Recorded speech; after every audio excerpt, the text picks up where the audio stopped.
All right, so we're on to the baking point. It's 12:30, so we started at 5:30, is that what I said?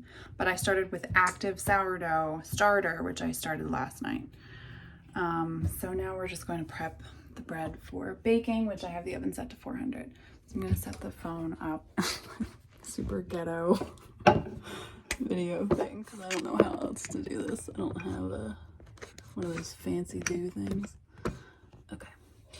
All right, so here's the loaf. So I didn't get it as smooth as I normally do, but oh well. I probably just put in too much butter, honestly, I think is what I did. It's okay. So we're gonna sprinkle this with a little bit of flour.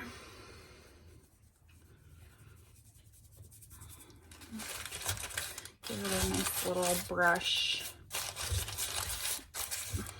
And then I have a little razor, but if you have like a lam thing, lam, I don't know which one it is.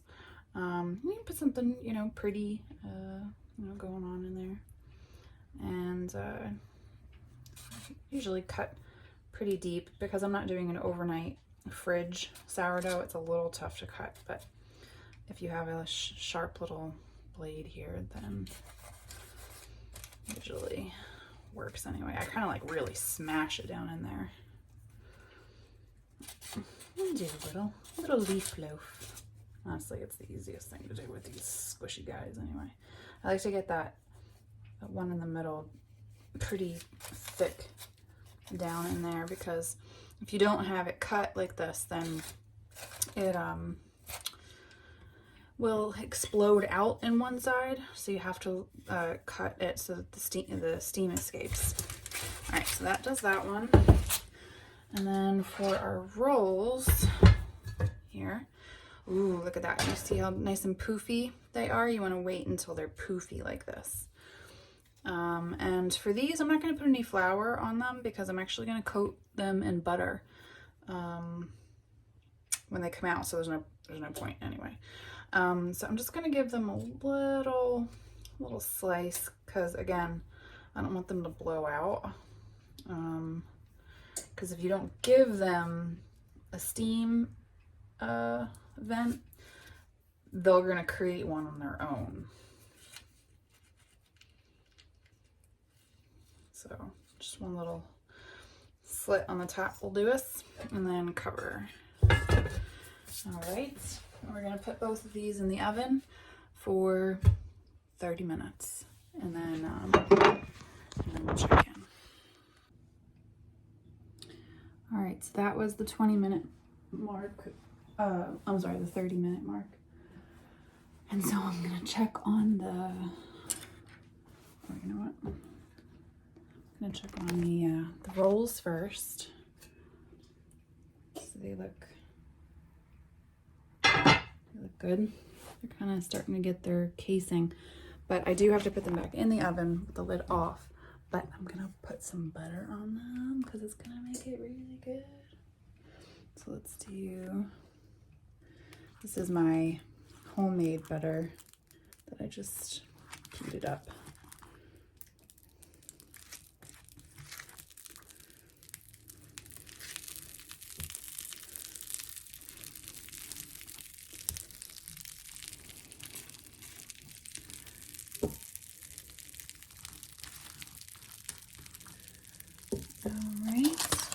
On the bottom.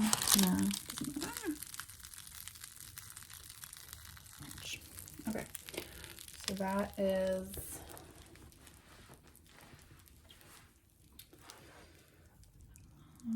probably, I don't know.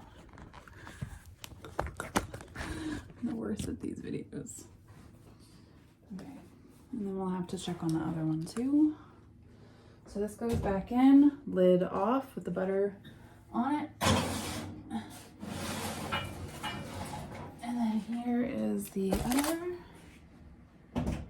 loaf, and that one looks good. Can't see it. That one looks good. So we're just gonna put this in as it is, just with the lid off. Okay, 15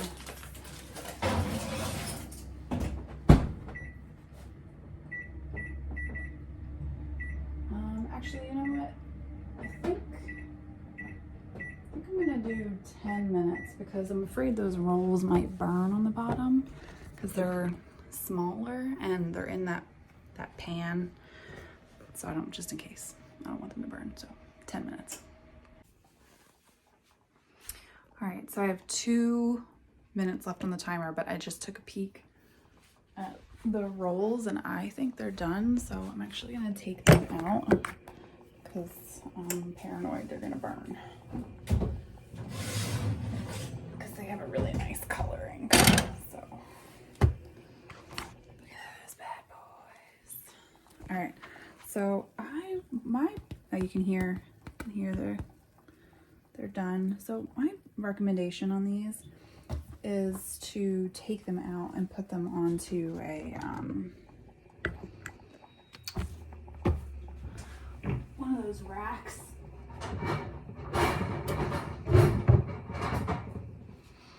These guys. A little too short.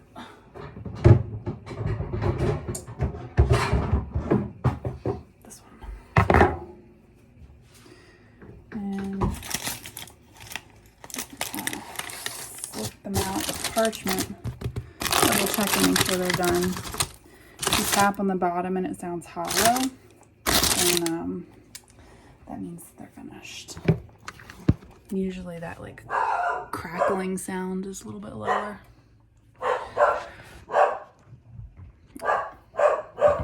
What's Chewy doing? Chew! Hey! No bark, Chew. And then I'm actually gonna put a little extra layer of butter on it because dinner rolls should always have a lot of butter.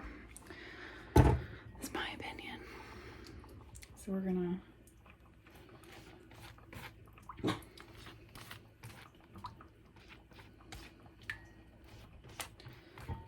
get those nice and brushed and let them set. And I'm actually gonna slide them off the parchments. Ouch, they have a little bit of breathing room underneath of them. Let's let them breathe a little bit. All right, so there's the dinner rolls. Dun, dun, dun. And we only have a couple seconds left on the other bread, so we'll pull that out here.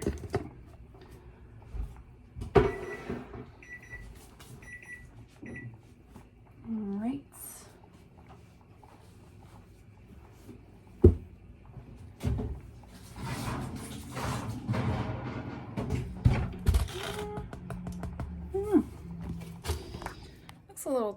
Looks a little light to me. Usually it's a little bit darker, but let's take it out and test it. Because we can always just stick it back on the parchment paper. Ow.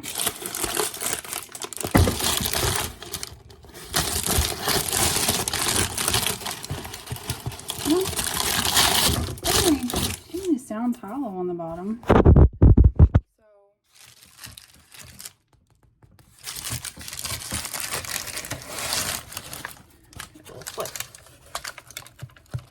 Hear that?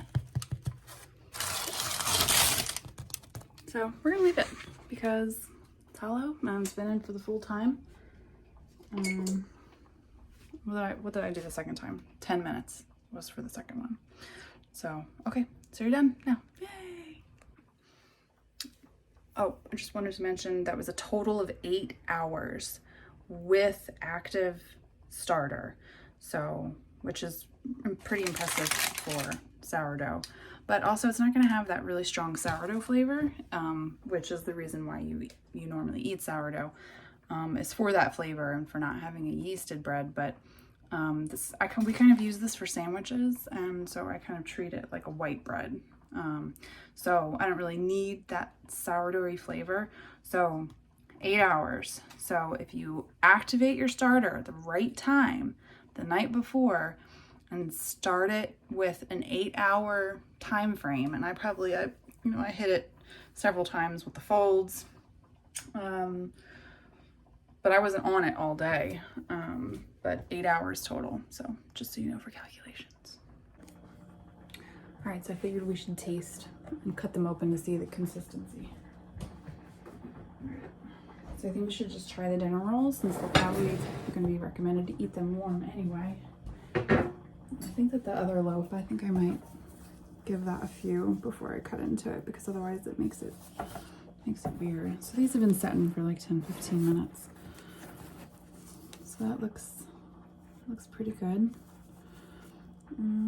Just get a knife.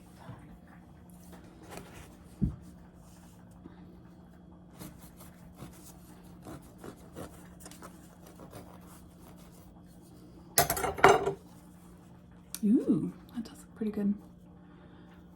Has a nice consistency.